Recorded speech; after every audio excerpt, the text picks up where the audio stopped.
Welcome to the Three Padres and a Shepherd podcast, where three North Dakota Lutheran pastors and a real-life shepherd combine serious theology with fun laughter. This is a podcast from the local church and for the local church. However, the local churches of these three pastors do not take any responsibility for the banter, foolery, and assertions that will follow. Welcome to the Three Padres and a Shepherd podcast.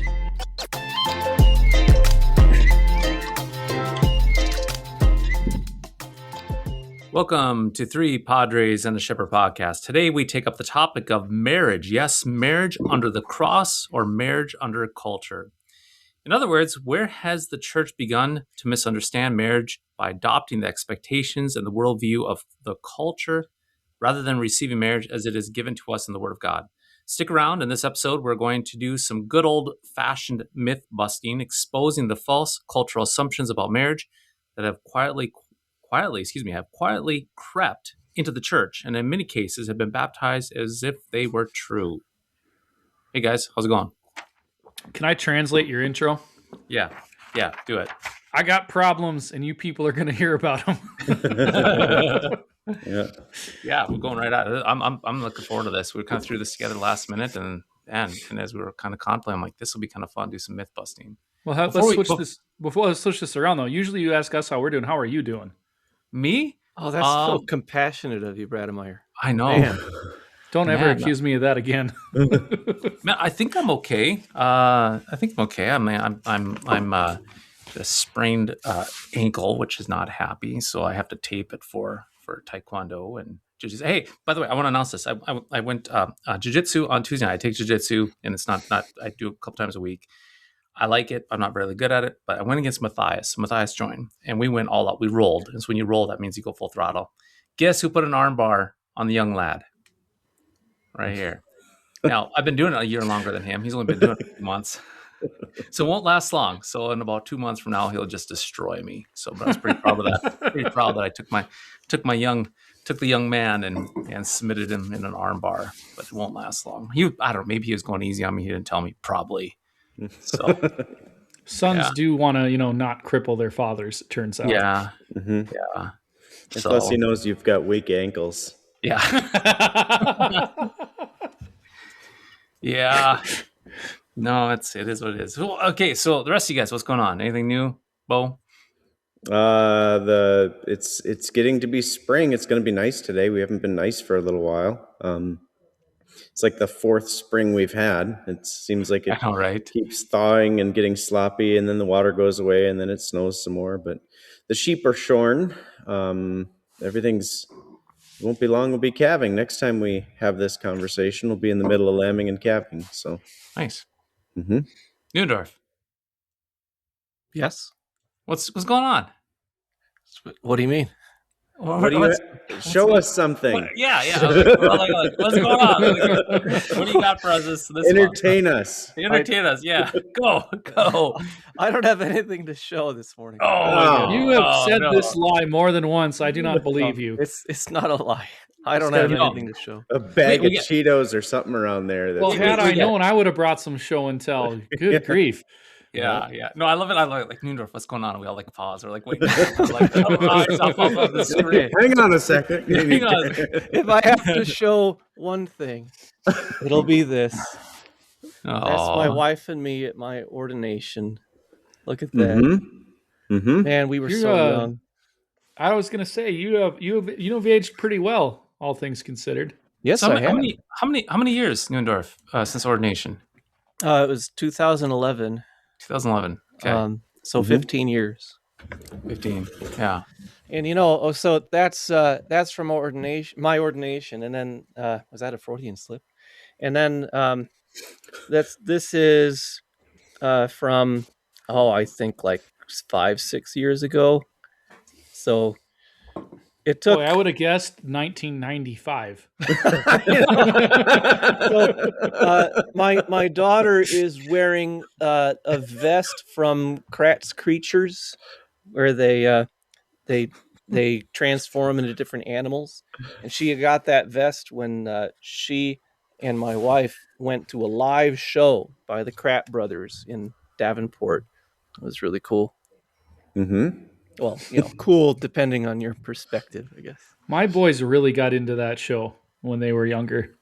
It's a neat show aside from the environmental foo-foo stuff. Don't eat animals and stuff like that. It's on PBS, of course. There's going to be foo-foo stuff. They have land acknowledgments on Molly of Denali. Do they really? Yeah, it's sickening. So the question I have about land acknowledgments is, how far back do we have to go before we've done due diligence on this? Like, do we get to just say the people that were here previous to us, or do we have to go back to the people before them or the people before those people? Like, the people that were slaughtered to give way to the people whose acknowledgement we're giving now. And why do we make the acknowledgement and then not immediately surrender the land to those we stole it from? Because righteousness is cheap, apparently, and all you have to do is say the right words to feel good about yourself. Yeah. If any of our listeners, viewers, don't know what a land acknowledgement is, I guess you can Google it. But it's if you're giving a presentation and you're a bleeding heart liberal, and you're talking about the habits of endangered owl species on this property or something, then you start by saying, first, I want to acknowledge that this land originally belonged to the Wanapi Huhu, who themselves stole it from the Ochigawa, and so on. And so it's a way of acknowledging that we stole this land from its rightful conquerors. I think they call that conquering, don't they? Right? Like if we stole it from those who stole it from others, doesn't that just make us the most recent conquerors of said land? That's true. So the tribes conquer it from each other, but we steal it from them. Well, it's because you're white. So, because we're white. That's right.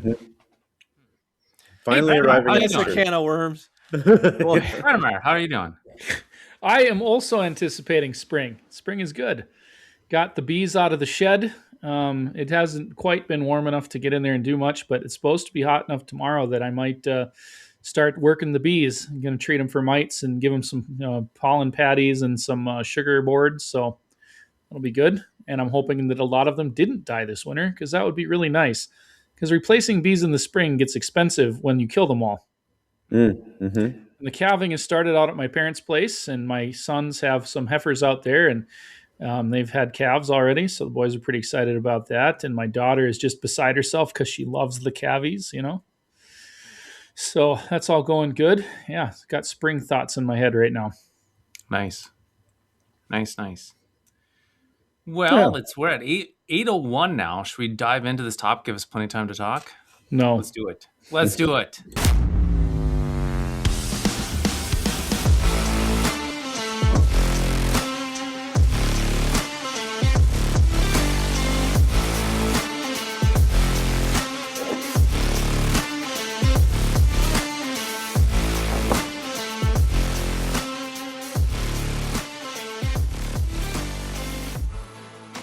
Okay, so for this topic, I said no because we all know that the first 10 minutes where we just argue about dumb things is what people come for. All right. And so we're cutting the true believers, the true listeners, we're cutting them short. We're depriving them of the 2 minutes that they expect and deserve. They also expect good content. So maybe they don't. I was going to say we could disappoint them for the next hour or two. We already disappointed them with Neuendorf not having show and tell. This is a disappointing episode. Yeah, this episode, You know what's interesting? We had a comment from a guy in Michigan, and he's like, "Hey, just to let you guys know, I do enjoy the first 7 to 8 minutes." And so we had one YouTube criticism of the banter is just foolish and stupid. Knock it off. So then we're commenting on that, how stupid we are, and then everybody's coming to our justification and our rescue. It's like, no, we actually enjoy it. We actually enjoy it. So I think it's had the reverse effect, if you will. Well, I think that I got a new knife in my pocket that's very flippy here. So, and it's not this is Magna Cut steel, so it's a real knife. I don't have actual good steel fancy knives, so pretty proud of this one. Marriage is the thing. People you play the main event music. You can't be talking about knives after the main event music. No, here. What else do I got geez. here? Oh, you better knock it off, or he's going to play the main event music again, and I don't want that. I've got a quiver here for those bows right there, and I've got a variety of arrows, but it is in a raccoon sheath. So that's kind of cool, ain't it? It's a quiver with arrows, but made from a full raccoon. So that's kind of cool. Awesome. Newendorf is like, I want one. Pastor Newendorf there needs himself a coonskin cap. I do. I've needed one since I was 4.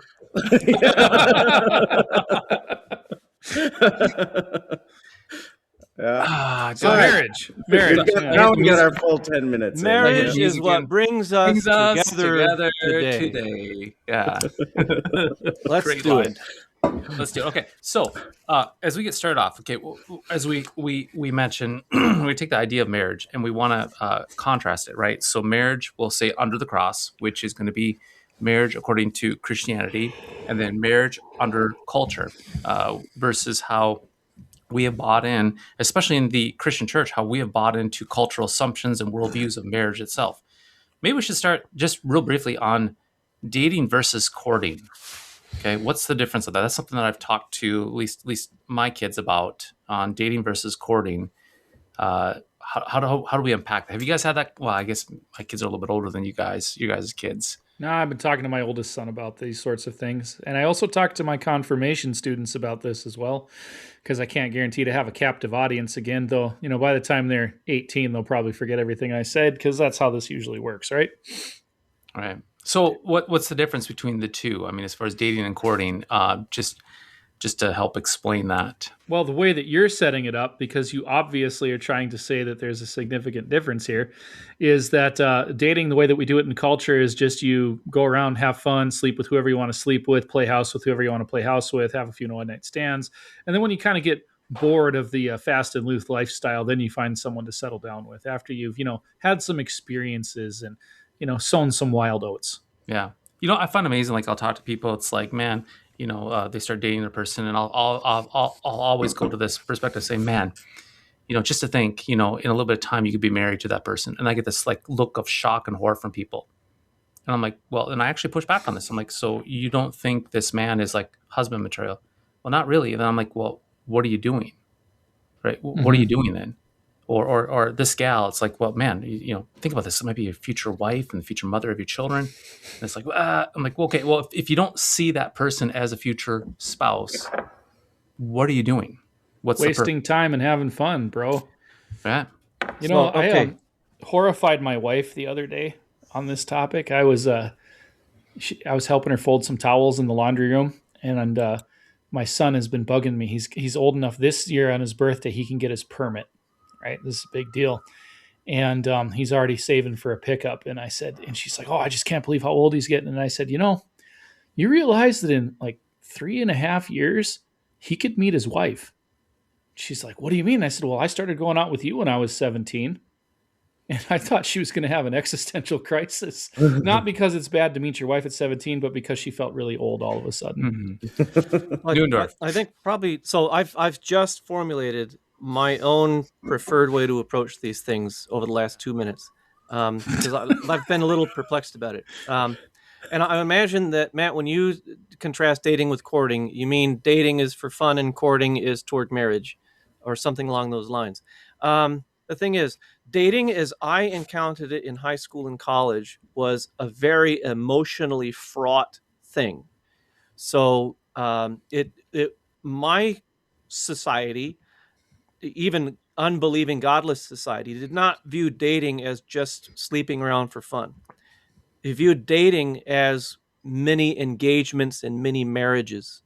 So if you don't have to be dating someone to sleep with that person, but in that cultural view. But if you start dating someone, that means you're now boyfriend and girlfriend, and there's an exclusivity that is expected. And if someone who's a boyfriend or girlfriend dates someone else, that constitutes cheating.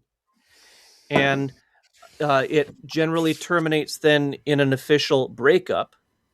So it's the commencement of an exclusive, close, loving relationship with the expectation that that relationship is going to dissolve in the near future. And you generally date a number of partners successively until maybe in your 20s or 30s you marry one of them. To my mind, that seems like an emotional minefield. You're setting yourself up for the sorts of feelings that one would experience in an unfaithful practice of marriage, where you have serial marriages. God did not serial failing marriages. Right. God did not design us for these kinds of relationships to end with breakups. We're not made for that. This is great. Yeah. So there are two ways that to my mind, that you could mitigate this. One is do something like Matt is suggesting, where there's no dating, it's only courtship. And courtship means it's all with marriage on the horizon as the goal. And generally, the way courting has been traditionally talked about, parents are deeply involved. So two sets of godly parents might say, we have a son, we have a daughter, let's get these two together. And then the parents kind of coach them through the process, and then maybe at the end of it, they get married. I actually know that a case where that has happened.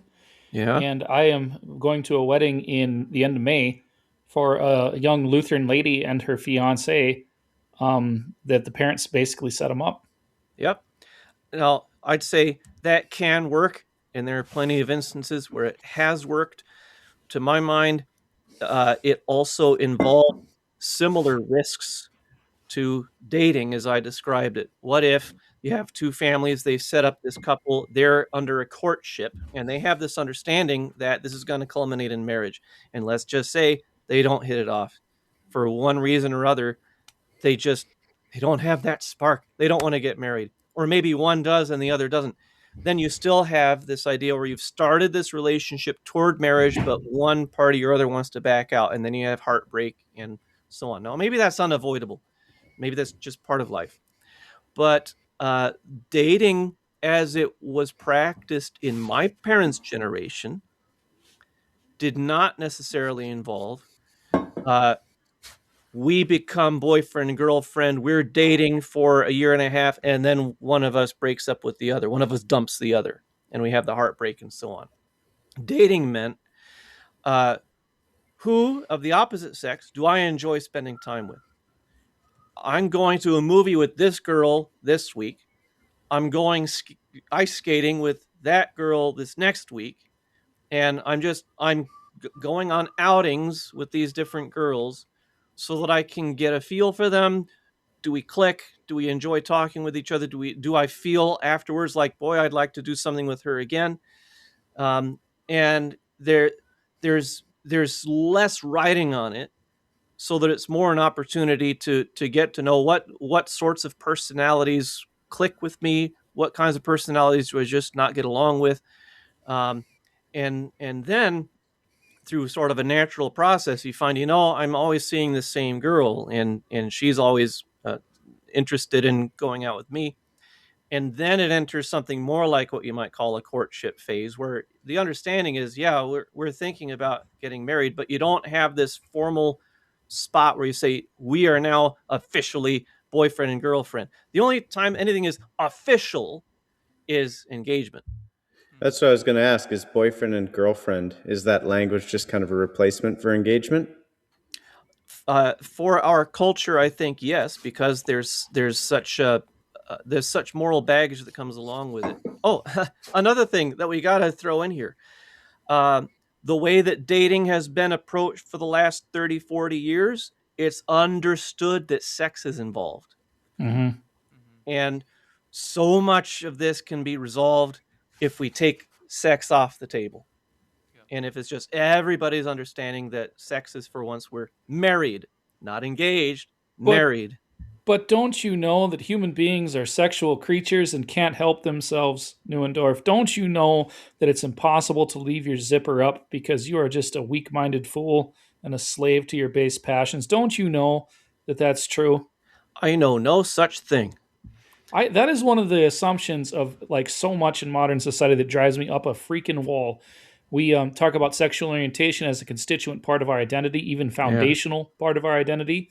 We talk about, with the way we teach, sexual education is assuming that kids are totally able to be continent, right? To be chaste. And consequently, we set them up to run around and sleep with whoever. I mean, it's absolutely ridiculous. Self-control is a thing, guys. That's all I'm throwing out there. It's a thing. You can actually keep your pants on.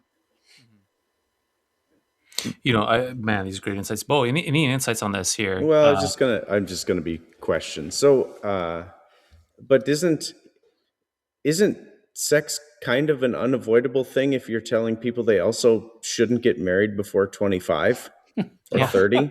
Yeah. So permit me this makes me, I'll be honest, this makes me irate. We in the church, and I've called St. Paul's out on this. I've said this in previous churches. We tell individuals, we say, don't get married right now. It'll ruin your life. It's terrible. Don't have kids. Wait till at least you're 25, experience life. And then we say, oh, by the way, don't have sex, or at least don't tell us you're having sex. And that's how we handle it. I mean, no, really, we turn a blind eye as the church. We say, and I've heard this, and I've heard this from so many individuals, and it's usually typically the older people in the church that will cry out, you can't get married young. You have so much to live, so much to experience. But then you bring out this whole idea of burning with passion, and it's like, we don't, no. We just but let's just break down the logic a little bit. Okay, so you have so much to live for. What do you have to live for? Right. Like, okay, when I'm on my deathbed, at 80 years old or whatever, am I going to sit there and be like, oh man, I totally wish I would have spent more time in my 20s sleeping around and getting blackout drunk with the boys? No. What are you going to talk about on your deathbed? You're going to talk about your children and your grandchildren. You're going to talk about your life in Christ. That's the stuff that you talk about on your deathbed. And I don't know about you, Bo, but at least us pastors, you're in the ministry long enough. You're sitting by people's deathbeds. That is the stuff that comes up all the time. That is what matters to people in their last moments. Their family, their faith. They don't talk about sleeping around. They don't talk about partying. They don't talk about the series of relationships that they had. They don't talk about that stuff because it's just completely irrelevant at that time. So and I guess, when I die, I want to have, I got some advice once, right? When you have somewhere you want to be, reverse engineer from that point how to get there. When I die, that's what I want to be on my mind when I die is my children and my grandchildren, my life in Christ. So how do I reverse engineer that? Well, I go to church and I get married and I have kids with my wife and I stay faithful to her. Done. Boom. So we actually, as a culture then, and we can get into how culture defines marriage, but we actually, as a culture, read Romans 1, we take what's evil and call it good and call it evil. So we encourage people that they need to run around, and we've flipped it to make children and marriage burdens as opposed to blessings and gifts. And we say that, and we flip it and make drinking and partying and promiscuity perpetual adolescence. Perpetual adolescence, and we hold that up as good. When I was at the dating age, it was viewed as grossly irresponsible to get married in your late teens, early 20s.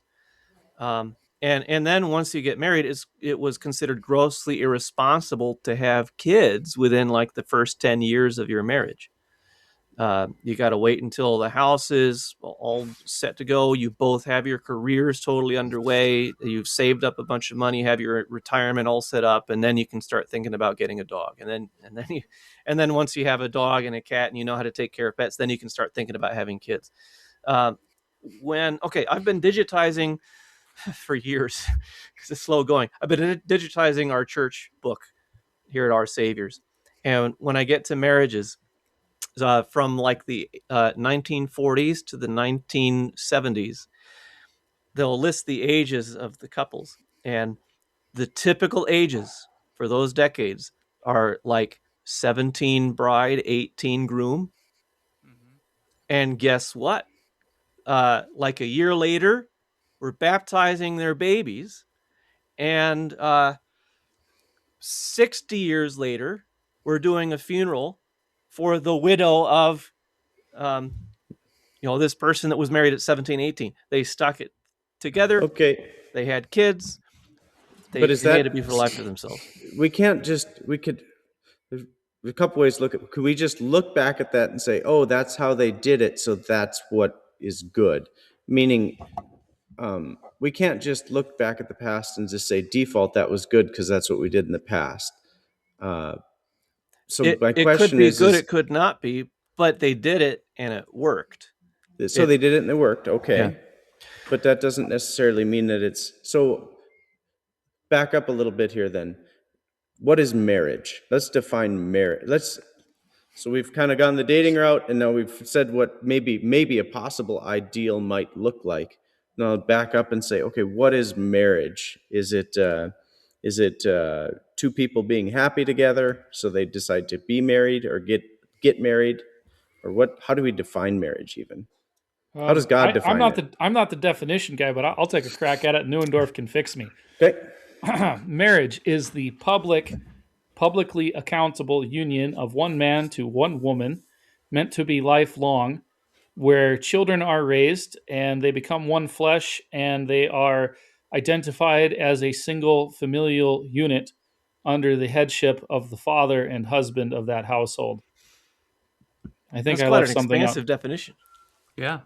Well, I'd even add to it. This is Norman Nagel used to say this, that a man and wife do not create a marriage; they step into the estate. They take their places, and so That's they the take part I wanted to throw in. Yeah, they Yeah. enter into the institute. And I love Estate. There we go. yeah, That's the and word. I love pushing back on young couples, and it's actually breathes a sigh of relief to them that the big marriage day, you are not creating a marriage. It doesn't like poof, it exists. You're taking your place. Today Have you you take your place as a husband. Today you take your place as a wife. have you run into problems with planning weddings with couples where they just like really have a hard time with the idea that their relationship's not this super unique and special thing, that they're actually just doing what humans have done since the beginning in the Garden of Eden and entering into the state of holy matrimony that God designed? Yeah, and that's a cultural push. I mean, and as far as with, yeah, we call it when Serenity was a photographer, we called it bridezillas, and the bride emotionally makes the whole day just about her, and it's a very pagan way of looking at it versus the day being about the gift of marriage given to a couple, and so it's a gift given that you step into.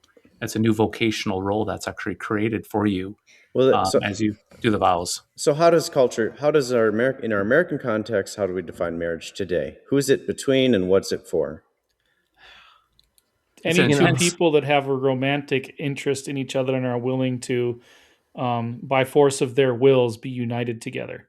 But okay, marriage for a culture too. Yes, marriage for a culture. I would say that the difference for marriage and a culture would be kind of like what Neuendorf was describing with dating. You have a relationship between, let's just say, a man and a woman. It's a friendship, but a marriage is an emotional intensity that if you have, let's just say, between a man and a woman, you have on a scale from 1 to 10, maybe a friendship relationship at a 2. Well, then to make it a marriage, you have to jump it up to level 10 and add sex. So it's an emotionally intense relationship of happiness for sexual gratification and also with doing life together with that person. So it's an emotional intensity greater than other relationships that are out there. So by that definition, two people of the same sex can be married. Correct. 100%. Yeah. Or three or more people. Yeah, more than 2 people. Sorry, Neuendorf, I didn't hear you making a point there. For what it's worth. But that's the point with the redefinition of marriage, is that when you say that marriage is a man and a woman stepping into the estate of marriage for their mutual joy of each other to create a family and the procreation of children, then if you have that whole procreation of children aspect, then it would limit marriage to a man and a woman. So therefore, in order to have marriage with two dudes or two women, you have to remove that procreation of marriage out of that and redefine marriage. And so the whole thing with same-sex marriage, it is actually literally a redefinition of marriage in the United States. So we have two cultural definitions of marriage. I said this in a sermon the other day that same-sex marriages are a myth. They're not real. They're fake. You say same-sex marriage is a redefinition of marriage. I think marriage was redefined in the decades leading up to it, so that the space was left for same-sex marriage to be plugged in, because procreation was removed from marriage decades ago. Well, that's my question. So, I mean, procreation is, and obviously we want to be sensitive to people who have a hard time with this, but that's the exception proves the rule. Marriage is for procreation. Yep. I mean, marriage is to fulfill the first command that God gave to man, basically. The Christian church has acknowledged 3 chief purposes of marriage, one being procreation. So Genesis 1, God made the male and female and said, be fruitful and multiply and fill the earth. Boom, procreation. That's why he instituted marriage. And I mean, when you look at the design biologically of men and women, I mean, if you think about it with like a detached observer perspective, it is weird. We are bizarrely made. Why did God make us with this weird plumbing, so to speak? Well, so that when you get these two together, you can have children. So, I mean, the whole thing is oriented from the beginning, from creation toward childbearing, toward procreation. But then is something funny to you, Brademeyer? Oh, you're just such a bigot, you know. That's what everybody says to me all the time. So the second listed purpose of marriage is Genesis 2. It is not good that the man should be alone. I'll make a helper fit for him. Companionship. So those are the 2 purposes of marriage for which it was actually created and instituted by God. To have each other's backs, to comfort each other, nurture each other, and for the procreation of children. And you can't legitimately enter a marriage without the intention of those things being a part of it. Now, of course, if there are factors that make procreation impossible, such as old age, then that doesn't remove the legitimacy of the marriage. You're still entering into this institution. But if you are capable of procreating and you enter the marriage saying we're going to be dinks, that is dual income, no kids, that's not why God instituted marriage. So procreation and companionship. But then, of course, we have the fall into sin. And with the fall into sin, you have the advent of fornication, the sexual impulse outside the bonds of marriage, which is sinful. So then marriage serves the third purpose of an aid against fornication, an aid against temptation. So does the world acknowledge any of those as the purpose of marriage? Well, to an extent, maybe companionship. Certainly not the third one. They don't care about fornication. And as I said, decades ago, we removed procreation from the scene. But you could say the world acknowledges a place for companionship. But even that takes a second seat or back seat to self-actualization. Mm-hmm. My marriage is about discovering who I am. And if my personal identity is now threatened by the marriage, my identity trumps the marriage. So I leave the marriage and try to find myself somewhere else. In fact, I would say the secular view of marriage is actually an inversion of what we're taught in Ephesians chapter 5, where the husband is to serve his wife and the wife is to submit to and respect her husband, right? Instead of that sort of thinking, what we get is, well, my spouse, my wife is there to, make me have a better life. It's all about me, guys. It's what I want. It's what I get out of it. Say, another thing about the companionship is God could have made a brother for Adam. But instead, God made for Adam a companion who corresponded to him. And this is something that I enjoy pointing out. The Hebrew is konegdo, a helper corresponding to him. And it's just a freak of etymology, a linguistic coincidence that konegdo sounds kind of like the English word connect. They fit together. They go together. They're like puzzle pieces or like Lego pieces. You're such a bigot. and their fitting together operates in such a way, not only that they are capable of procreating children, but that each has a unique role to play in the raising and nurture of children. A child needs a mom and a dad. Now, of course, as we always have to qualify, okay, if you end up as a single mom, that doesn't mean that you're not doing your best and we aren't backing you up. But or if the mother dies and the dad is stuck raising the kids on his own, you do your best. But well, we're back to the exception proves the rule here. Yeah. So. The rule is a child needs a mother and a father. And if you look back on your childhood, your mother filled a role that your father is incapable of filling. And your father filled a role that your mother is incapable of filling. So within a marriage, both in the raising of children and in the way that we provide companionship for one another, men and women are not interchangeable. They serve unique roles ordained by God. And those roles are also arranged in a hierarchy. Sorry. The husband is the head and the wife is the body. The wife Long live supports the patriarchy, gentlemen. Amen. Well, it's interesting. So Serenity did photography for about 10 years. And so we would shoot weddings together. And so I would be the second shooter. And what we found is we went to a lot of weddings, like at resorts or at, different venues, not churches. And what we found very, very consistent was two things. It was very, very fascinating. Two things. With the weddings that were not done, well, let's just say they're pagan weddings. We'll just call them pagan weddings. Two things happened. When they came to the vows, when they write their own vows, all the stuff about suffering and being with her until death, the richer for poor, the poor was left out. Good times and bad times, the bad times were left out. All that kind of language of suffering was typically left out. Very, very common. The second thing was the majority of them, the bride gave the vows first. Now, why is that such a point? In our wedding ritual liturgy that we have here in our churches, we have the man go first. And what does the man do? And I'm very, very clear with premarital counseling that the man goes first and he promises to what? Love his wife as Christ loved the church. And how did Christ love the church? He bled and died. And so the vow of the man starts and the man says, I will sacrifice for you, dear bride. I will shed my blood for you, dear bride. I will give everything for you. And the wife says, thank you. I will submit and respect to a man who what? Bleeds and dies. But we look at this idea of the pagan wedding, you'd have what? The vows that were flipped around and nothing about suffering and dying both ways. Okay, I got to step in and provide a caution here about conditioning the vows. Yeah. I said that, and I realized that I was saying that at the same time. So the husband does not promise to love his wife as Christ loves the church as long as she's submitting to him. And the wife does not promise to submit to her husband as long as he's providing the right kind of leadership. She's going to submit even if he's a jerk. Which is what Paul says and actually, thank you for clarifying that, because I was saying that, I'm like, yep, I've got to clarify that. So Paul says, out of reverence for Christ. It's kind of that heading, out of reverence for Christ, and then that flows from there. Well, when he says out of reverence for Christ, that's submitting to one another.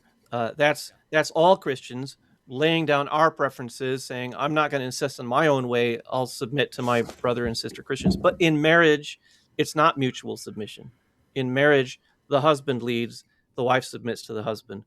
And you're not determining, is my spouse worthy of my providing this element that I promised to provide in the marriage? The husband's going to love his wife even if she is a nag and a shrew and so on. And the wife is going to submit to her husband even if he's a jerk and a blowhard and whatnot. So, in fact, a wife submitting to her husband the way the scriptures describe could be transformative for that husband. Do you know what it does to a man when a woman who he loves says, yes, sir? It's transformative. It makes you want to be the best possible version of yourself. There's a difference between a nagging wife coming home to a nagging wife. There's a difference in me. I shouldn't say that. It's never happened to me. Where your wife never nagging nags. Wife. No, but I could imagine a scenario where someone came home to a nagging wife versus someone who came home to a peaceful wife. I assume there's such a case out there in which that changes a guy's day. That changes who he is to her. Okay, real quick. And then the other thing I want to make the point here. And I think it's feminism and Marxism that conflates and says that all submission is oppression. Yeah. Submission isn't oppression. The church is not oppressed by Christ. The church receives from Christ. And in our culture, we conflate the two and say that those two are one, that anytime you're under someone else, that it's automatically a form of oppression. Okay, did you call the guy a shrew there? I was like shrew. I'm like, No, so no. you said the word shrew, right? I'm like, Yeah, that's fantastic. referring to the guy is going to love his wife, whether she is a nag or a shrew or anything else. Shrew. It's very Shrew, right? Shakespearean. Is that the small mole? You mean like the little tiny? Are you not familiar with this, Richard? No, help me. You never heard of goodness. the Taming of the Shrew? No, I Oh explain my to me. gosh. A shrew is a recalcitrant wife, one who wears the pants and is always cutting her husband down. Yeah, and I'm sorry, I'm not refuses familiar to- with that word. Yeah, is something always shrew. I'm grumbling thinking in like the the little tiny mouse thing. I'm like, Yeah. Oh my That's gosh. yeah. That's The a Reverend very Dr. long- Author Blogger doesn't read Shakespeare. All right. no, I don't read Shakespeare. I It's should. watch the musical "Kiss Me, Kate." Okay. A beautiful retelling of the Taming of the Shrew. Okay. All right. Sorry, guys. Oh man. Yeah. So the shrew is is the the quality typical content. 21st century wife. This is the quality content that people stick around for right here, guys. Yeah. So, I think it's worth pointing out how the Christian Church has historically viewed the definition of marriage and the nature of what's happening when a couple makes their vows to one another. And first of all, it's also worth pointing out marriage is not unique to the Christian Church. So we don't view marriage as a sacrament that has to be performed by an ordained minister in order to be valid or legitimate. You can have a legitimate marriage entered into by two pagans with no pastor involved. The reason we get married by pastors in churches is because we want to do it publicly and imploring the blessing of God. And I say we want to do it publicly. Publicly is part of the nature of marriage. So you can't have a secret marriage, even if you're pagans. So what is marriage? Marriage is the lifelong. So as long as we both shall live, marriage is dissolved by death. All cultures except Mormons have always recognized that marriage is dissolved by death. It's the lifelong union of one man and one woman unto one flesh. So it's a sexual union for the procreation of children and companionship and as an aid against fornication. And it's entered into by the mutual consent of the man and his wife. However, that doesn't mean that the marriage is determined thereafter by the mutual consent. They're entering by consent into this union that is now binding on them for as long as they both shall live. And what makes them married in a church service is not the pastor saying, "I now pronounce you man and wife." The pronouncement of the pastor is a public recognition of the marriage that has now been constituted by the public vows of the man and his wife, saying, we are in the full knowledge of what we're doing, entering into this institution that God has established. Now, parents can encourage children toward a particular marriage. Arranged marriages can be a beautiful thing and bring a lot of blessing. They can also bring a lot of heartache and sorrow if the parents aren't operating with their kids' best interests in mind. But what it finally comes down to is, are they entering into this willingly and publicly? You can't force a marriage. Well, I mean, you can. It just doesn't work out very good. Yeah. So a couple of people out in culture, a couple of pagans, so to speak, if they get married, they're in a marriage. That's Right. Yes. that, and we wouldn't expect them to get married in a church if they're not church people. I mean, And They we become my members. I'm not going to remarry them. mhm, mhm. But for us Christians, we get married and we step into the estate in the church. So then, Hey, so let me ask you guys sorry, on that tack though of remarrying people. I do kick around the idea of, if I have converts come to the church who are not Christian, who aren't married in a Christian church, I have not had this happen yet. But I have kicked around the idea of doing like a renewal of vows for them to make sure they make make sure they make good promises to each other instead of whatever, Mm-hmm. Yeah, and that's actually in our agenda. There's a blessing of marriage where you can do in those cases, right? We've had. They're not remarried at that point. No, they no, already no, were no. married, but No, they're no, renewal vows. I've had, like, for example, I mean, it's just one example among many. I had a couple once upon a time. They were living together, and I just said, we got to fix this. I can move you out tonight. I'll help you move out tonight, and we fix this. And I said, well, just think about, we'll talk about this later this week. Well, then they came in. They said, guess what? We got married by the justice of the peace.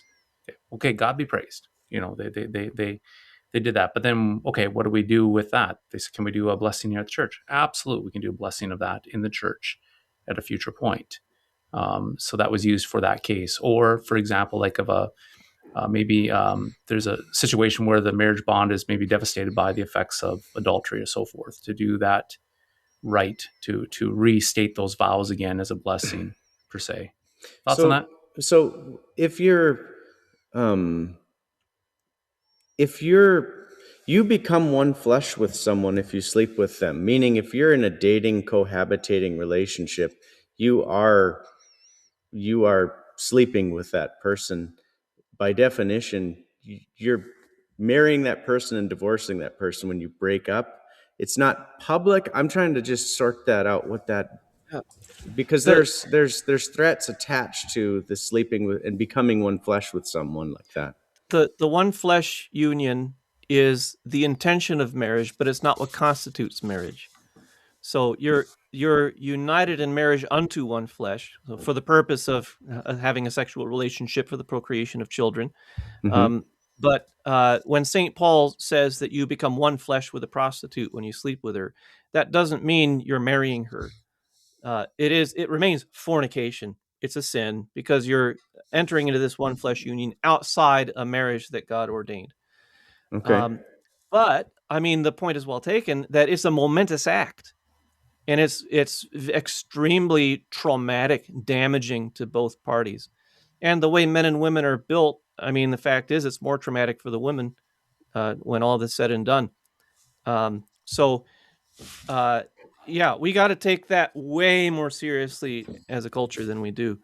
Now, that's what I was going to say when you brought up arranged marriages. I mean, that's routinely mocked in our culture. Yeah. The idea that anyone would ever do that. And again, it's got some serious downsides to it. But quite frankly, that's back to my point that all submission is oppression. But do you think the way we're doing it is better?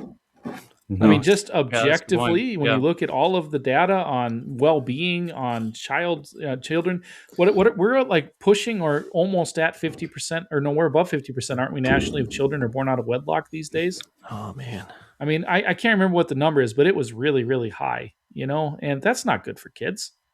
Yeah, it's not good for anybody.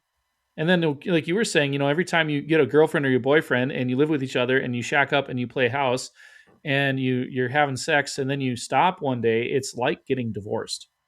Mm-hmm. You're tearing apart something that started it's growing together, and then you rip it apart, and it hurts. And there's a reason that it hurts. Mm-hmm. And then we just keep doing this because we think it's going to work out this time.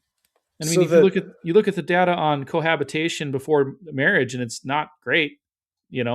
People who don't live with each other until they're married are more likely not to get divorced than people who live together before they're married. It's interesting, just looking up that stat. In Northern Europe, it's 50 to 70%, depending on children born out of wedlock, 50 to 70%, depending on which stat. United States, it's about 40%. Get this, Asia and the Middle East, it's under 10%. We used to have numbers like that not that many years ago in this country. Yeah. Southern and Eastern Europe is 20 to 40. It's much lower, Southern to Eastern Europe. Fascinating. I'm going to ask if you can indulge me in making just one more point to extend this idea of consent in marriage. And I'll start by saying that I got to see my mom, my family last month, I flew out to Indiana, had a wonderful trip out there with my daughter Lydia, and I got to officiate my cousin's wedding, and it was wonderful and beautiful. But my mom does watch this podcast. I don't know quite how it came under her radar because I'm not active enough in Hi, saying Christopher's anything. mom. Her name is Patricia. And she's a wonderful mother and a wonderful person. We could have a mom support group, get all of our moms together. Now we have two moms to watch. We have two viewers. That's right. So my mom isn't always pleased with everything I say on this podcast. So I'm gonna try and redeem myself a little bit and bring up the fact that my parents were married in the Greek Orthodox Church, and my dad, I understand, has kind of wondered, where were the vows? Am I really married if I never made vows? Because vows are not part of the Orthodox marriage service. And my answer to that is, because my dad knew what he was doing by standing up at that service, his submission to the liturgy in the marriage rite constituted his consent to the marriage. So my parents are married, whether vows were taken or not. And he consented to a relationship that he knew involved a lifelong union to this woman unto one flesh for the procreation of children and their mutual companionship. And then the other thing I want to say about my parents is that when they were engaged, I think it was when they were engaged, they were made fun of by friends because of the nature of their relationship. That my father was obviously a man and kind of wore the pants, you might say, and my dad would open doors for my mom, and she treated him like he had some kind of natural headship or authority as a man. And they thought that, this isn't very feminist. So what my parents told me when I was little was that they went on a drive with these friends, and my dad leaned back driving the car while my mom fed him grapes. And I love that. I love that image. And I think probably every married couple should go out there and the husband should recline and the wife feed him grapes, just to tell the world, we recognize who wears the pants and is fed grapes in this household.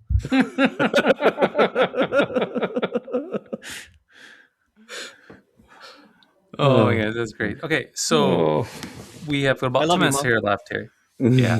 Yeah, we love Noondorf's mom here. That's awesome. And we'll say hi to Carol, and Bo's mom watches this too, doesn't she? I think she watches it. Oh my gosh, 3 moms! I know my mom doesn't. So she doesn't. Okay.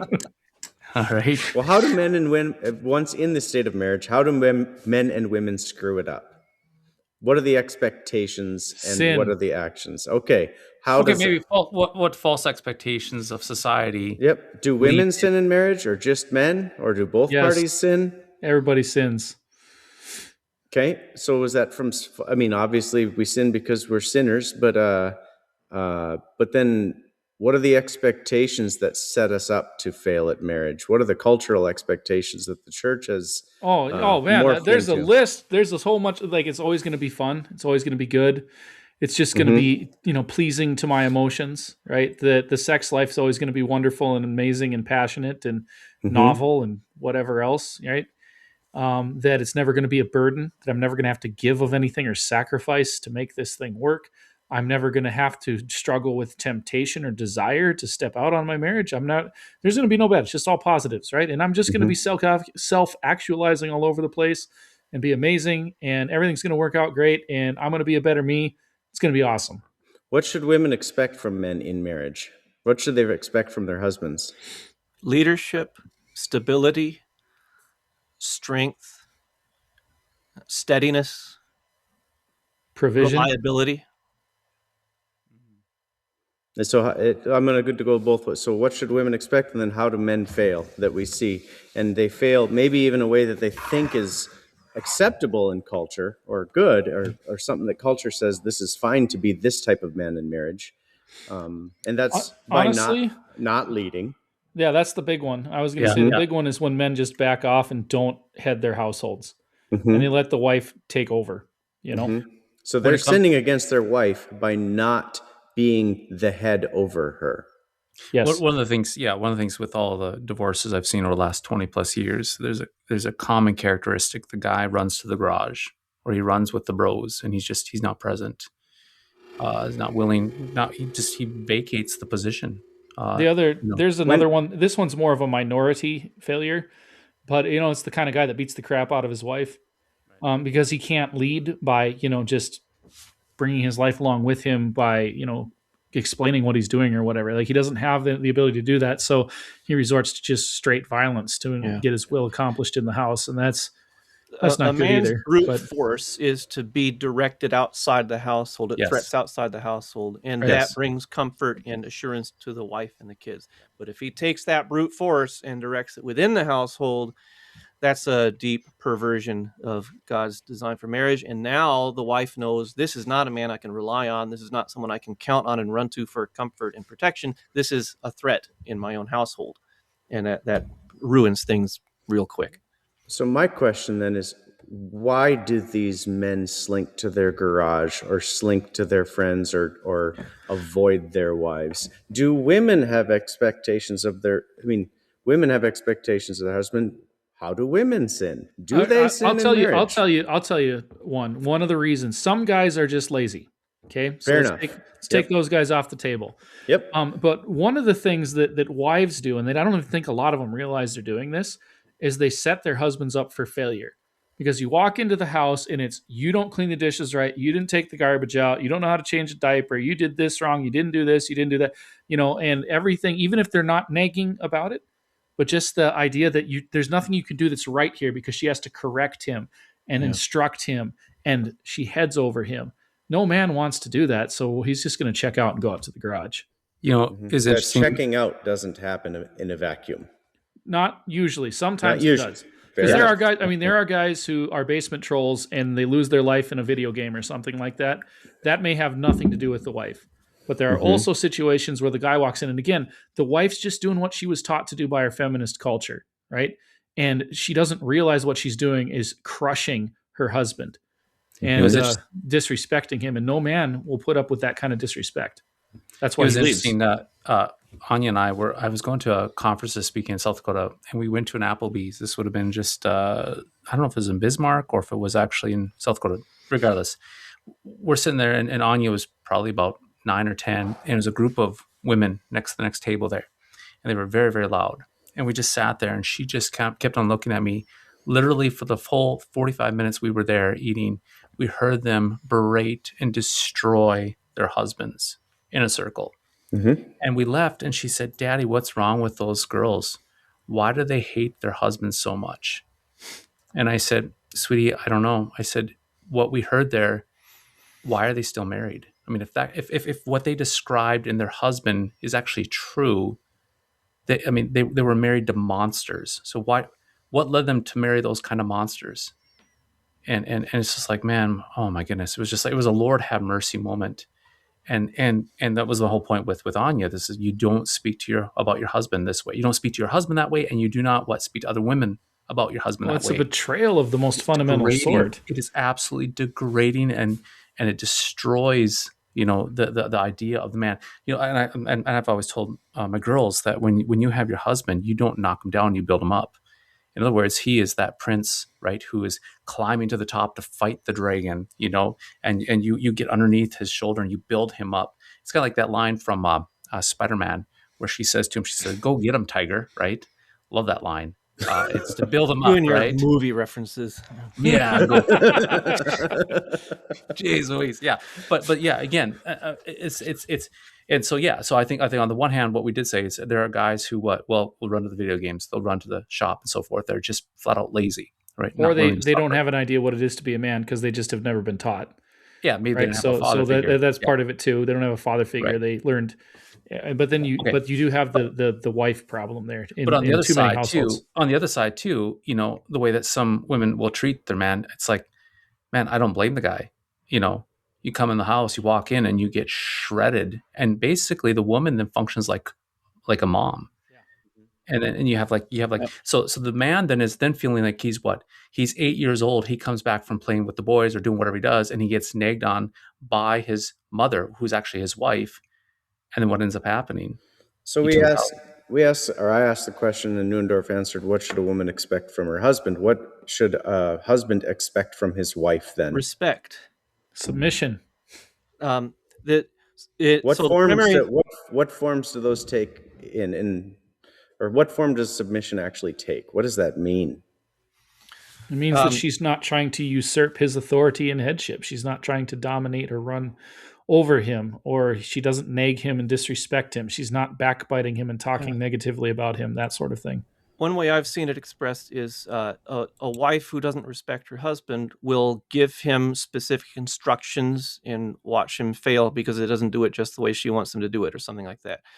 But a woman can learn to respect her husband by simply making her needs known to the husband and then giving him space to do what he needs to do to make it happen. The primary thing that a man is looking for in his marriage is respect from his wife. The primary thing that a woman is looking for in a marriage is love from her husband. And of course, women want respect too, men want love too, but that's the primary thing we're looking for. And if you're constantly micromanaging your husband, constantly expressing that what he's doing isn't good enough, if you're setting him up to fail, then lo and behold, he's going to fail. But if you rely on your husband and let him know what you need this task done, or you need this thing in your car to be better, or you need this thing to change with kids' behavior, and then let him take the lead, take the bull by the horns, and get it done, and support him and express your how impressed you are with him. And my goodness, a husband who is told by his wife that he is impressive, man, that's a force to be reckoned with. So is sex conditional on him meeting all those needs perfectly, the way she expects? Well, that's a funny thing. Because on the one hand, no.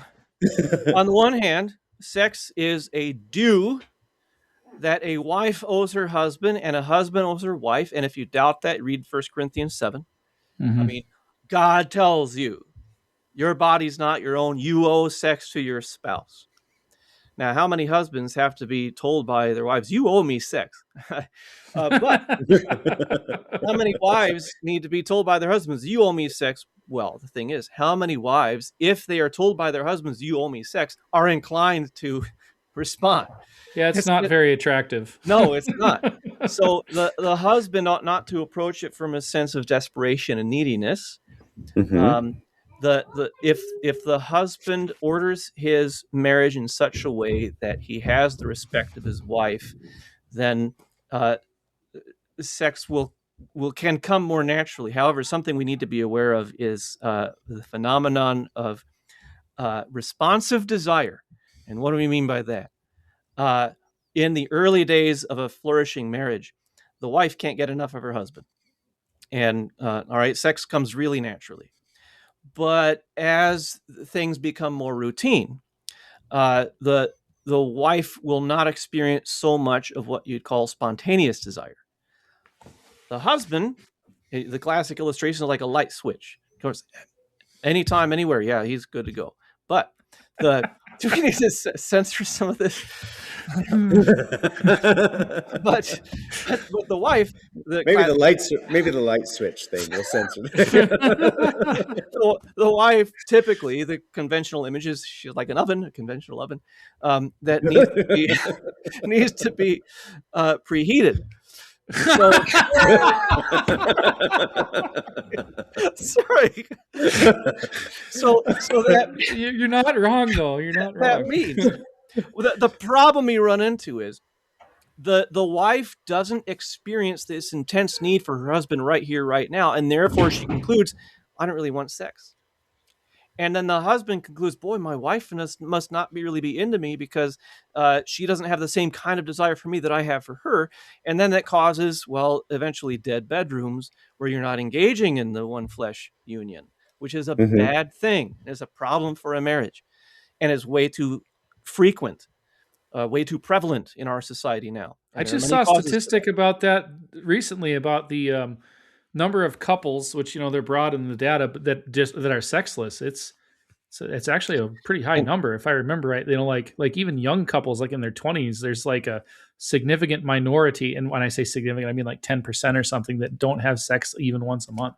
Yeah, which so is crazy. That's the technical definition of a sexless marriage. 20, less than once a 20%. month. Are you in a sexless marriage? Are you in a sexless marriage? How often do you have sex? Is it once a month or less? You're probably in a sexless marriage. The typical volume is about twice a week average.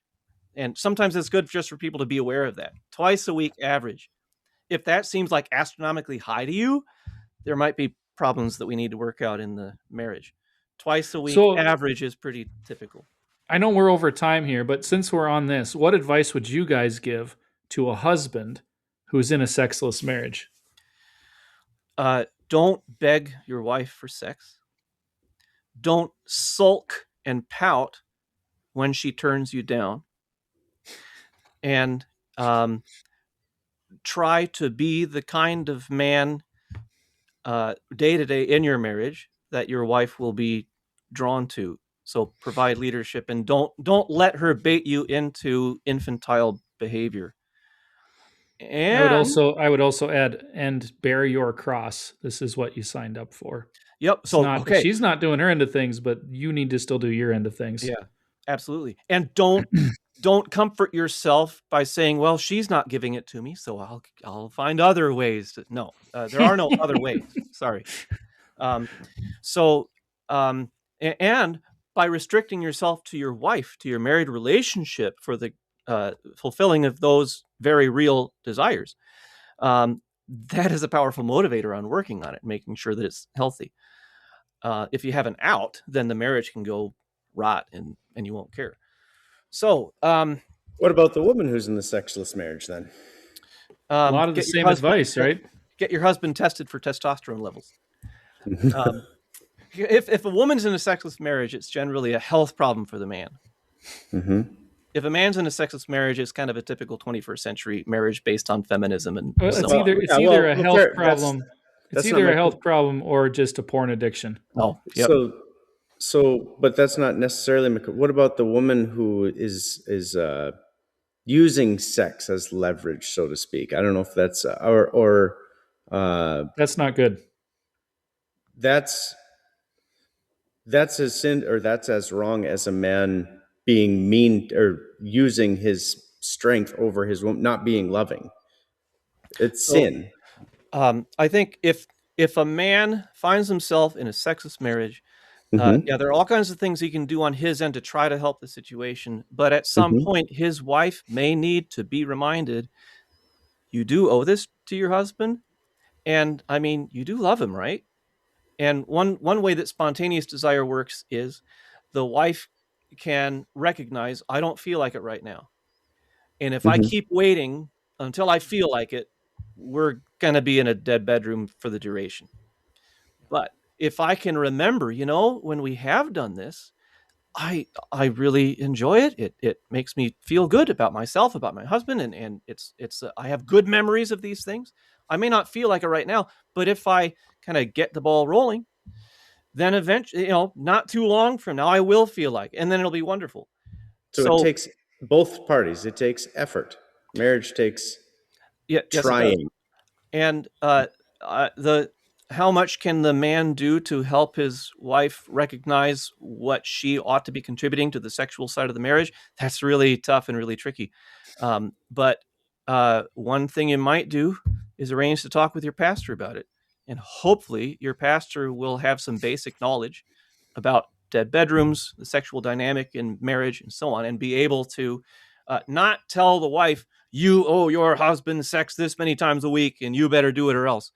But help both parties to understand this is part of God's design for marriage. If it's not happening, something's wrong.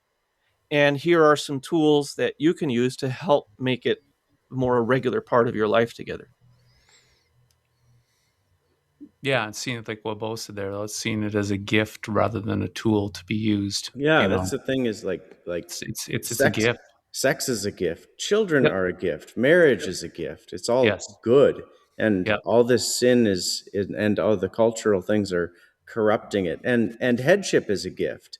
And submission is a gift. All these things are good. And And here I thought Neuendorf was bigoted. Look at you go. Yeah.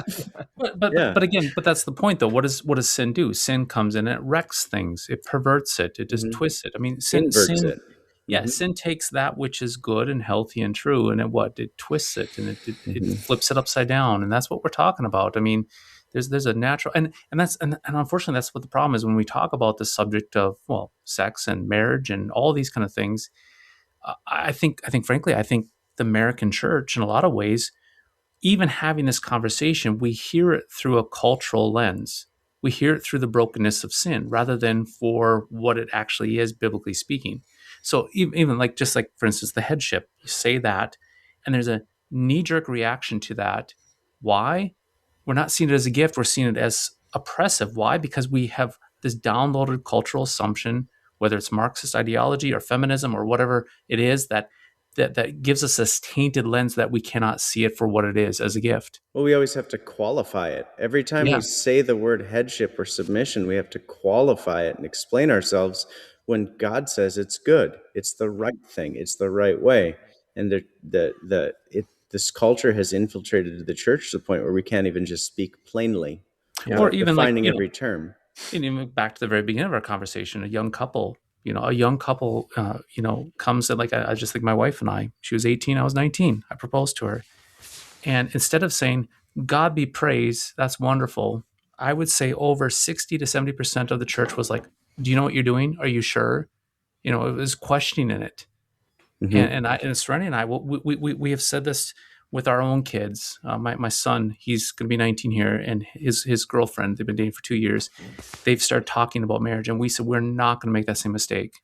We're going to be in their corner. We're going to be behind them. We're going to be cheering them on as the biggest cheerleaders in their life with marriage, because marriage is what? It's not a curse, it's a gift. It's wonderful. It's beautiful. Mm-hmm. Well, I had the opposite problem. I met my wife at 17. She asked me to go with her to her senior prom. And when I was a junior, she was a senior, so I was 17 years old. We started going out. I didn't get married till I was 24. Man, what were you waiting for? To be old enough. Yeah. Mm-hmm. Honestly, it is one of my more significant regrets in life that I waited that long. Why? Yeah. Why did you though? I mean, why did you? That's just how old you were when you got married, That's what. So, but it was the church didn't. The church was neutral on it, or they discouraged it? Nobody ever told me to do it. It didn't even occur to me. The cultural expectation. Nobody encouraged you. No. Mm-hmm. Didn't even cross my mind that this was a thing to do till I was graduated and out of college.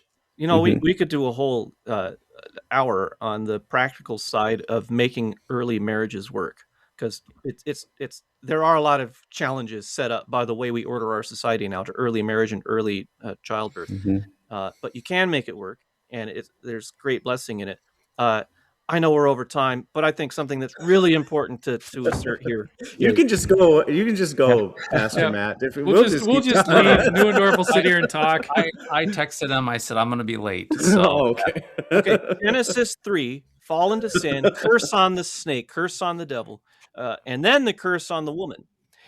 A part of the curse on the woman is, your desire shall be for your husband, but he shall rule over you. Next chapter 4, Cain is contemplating murdering Abel. God says, sin's desire is for you, but you must master it. Same idiom, same expression. With sin, the idea is sin wants to wear the pants in the relationship. Sin wants to control you, but you have to keep it under control. In a marriage post-fall, the wife is going to want to wear the pants. She's going to want to dominate her husband. She's going to want to be domineering and nagging and wear the pants in the marriage. But he's going to rule over her if the marriage is functioning the way God instituted it. So I think that's the primary sin that we see developing in 21st century relationships, is the woman wanting to dominate her man. But if it's going to be healthy, the man has to rule his wife. And so in 21st century here, that the men actually have perpetuated to that and say, yes, that is, I mean, they've become more docile at that point and don't actually take that lead like you're saying. And women are finding out that these aren't the men they thought they were going to be once they get a chance to rule over them. It doesn't end up working for either party. The woman thinks she'll be happy if she's in charge.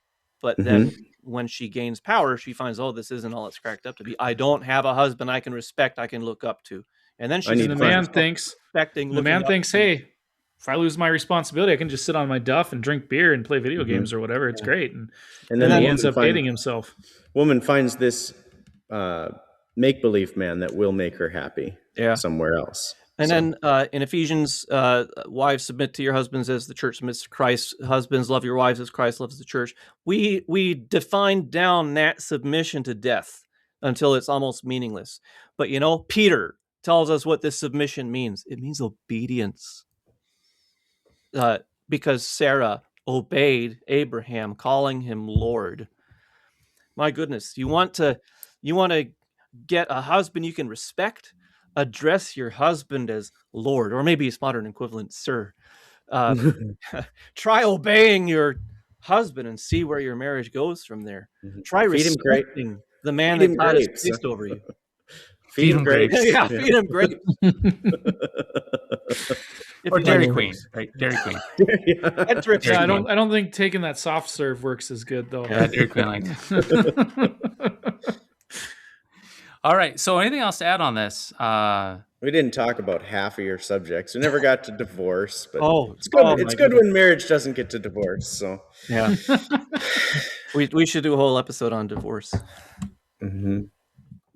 Gosh, funny story to drop as we finish out here. Just real quick here, when Serenity and I were engaged, and we're talking to our pastor and talking about the struggle with burning for passion, and our pastor said to us, he goes, "Wedding's set for December. Let's just move it up."